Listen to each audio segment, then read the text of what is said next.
The CPI and the PPI both come in hot, which means that's really bad for rates. At the same time, interest rates fall. Why is that? We're going to look at that. And also, we've got rates falling, but we also unfortunately have the worst 10 areas in the US as far as price depreciation come out, and 7 of those 10 are unfortunately right here in Florida. So we're going to look at the overall health in the Florida market, especially right here at home where I'm at in Central Florida. Hey everyone, this is Rayce Robinson, your favorite Florida mortgage broker. And first, and most importantly, let's just look at rates, because I can promise you, if rates fall, and they will be falling this year, there's all kinds of predictions on how low that will be. I think they'll be closer to 6.375, 6.25 by the end of the year, but we shall see. But as rates fall, that pushes demand.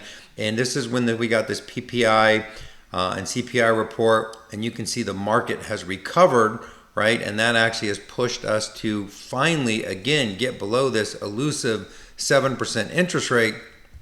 And again, we are still looping here right around this 7%. We have not stayed below it very long, and we will see if we can finally maybe make some headway to 6.75, which is kind of this next big jump down where I think you would see a bump up in mortgage demand. And why is that? Is because the CPI and PPI, producer price index and the consumer price index look at inputs as far as from a consumer standpoint and from a business standpoint. Well, the favorite Fed measure is the PCE, and that comes out on February 28th. And when the bond market, which is a lot smarter than I am, the bond investors look at these numbers, they're expecting a PCE to come in lower at the end of February, which would be a little more of tailwind for rates, and that may help push us down, get lower rates, and set up for, the Fed. When we looked at the tracker last week, it really doesn't look like till the summer, June or July, before we're going to get any type of Fed cut, which means that we're going to need something to be a catalyst to get lower rates, and a lower PCE could be just that. Now, also at the same time, when you look at the chart here, we do have this double band of resistance. So if we could, as this is going higher, rates are getting better. As this is going lower, rates are getting worse. If we could break through this right here, we have a little room to run. And again, that could push rates lower throughout the end of this month and maybe into March. But again, we shall see. Now, unfortunately, a chart that's a little scary is this is a chart that tracks consumer loans or credit cards, revolving debt. And I just thought this was interesting in a bad way, actually, that we see so many people running up revolving debt. It is, I believe, at an all-time high by a large amount.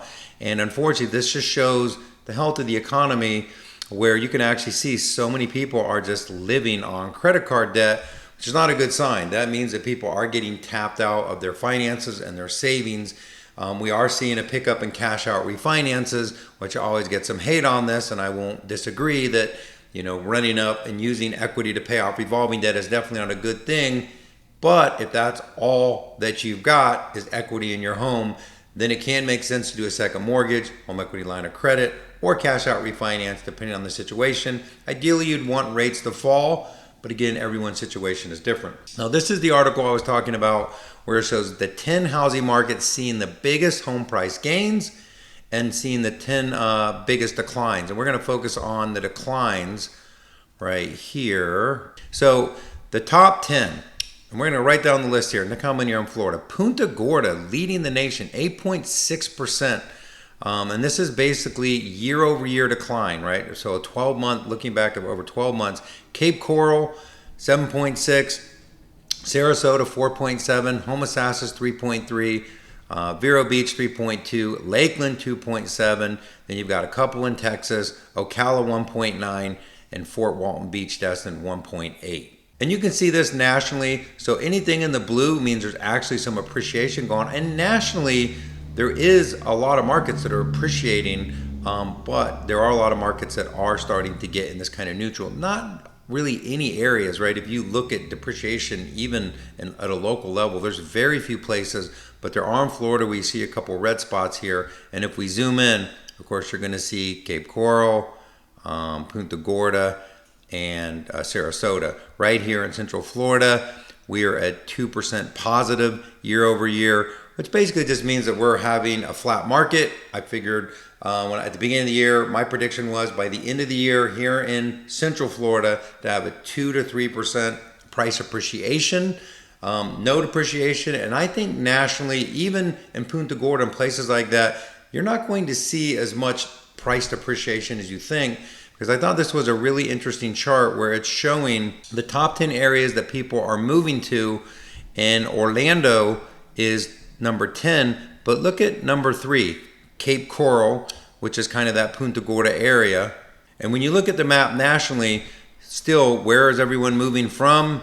No surprise, in general, California, New York, some of these northern states, and Florida is the state that most of the people are moving to. And an interesting thought about Cape Coral, Punta Gorda, some of these places is I've had a lot of investors over the last month call me about getting loans in those areas, which means that a lot of national investors track where the market is down and they start looking at those as places to invest, which makes sense because in a few years, 5 years, I don't have a crystal ball, maybe next year, all of a sudden those places will be like, oh my God, I should have bought there. It made sense. So we shall see. People tend to buy at the wrong time, sell at the wrong time.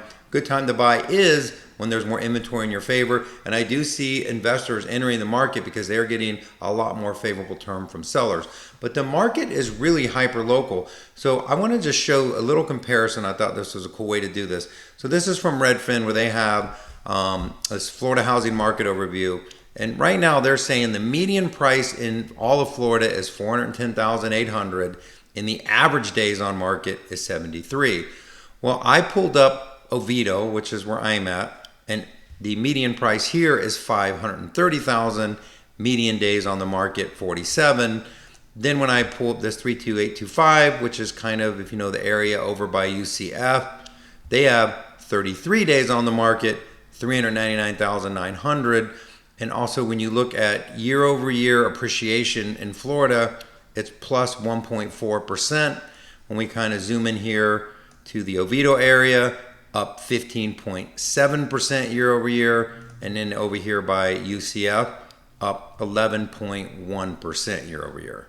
Which of course means that every market is hyper local. That's what a good real estate agent does if you happen to be a home buyer watching this. And if you're a real estate agent, if you need a link to this particular site, let me know. It's not that hard to find. I think you can just do Redfin local data. But it's a good thing to show people that, hey, every market is different. If they look at the total stats in Florida that are pulling in Punta Gorda and Cape Coral, it looks totally different than if you dial into Oviedo. So again, every market's hyper local.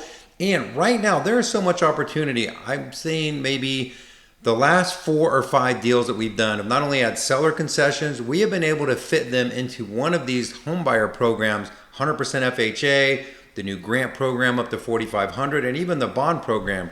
For instance, this is an eligibility tool that you can call us and give us an address where someone lives. I'm going to pick on this house here. So this is a house in East Orlando, right?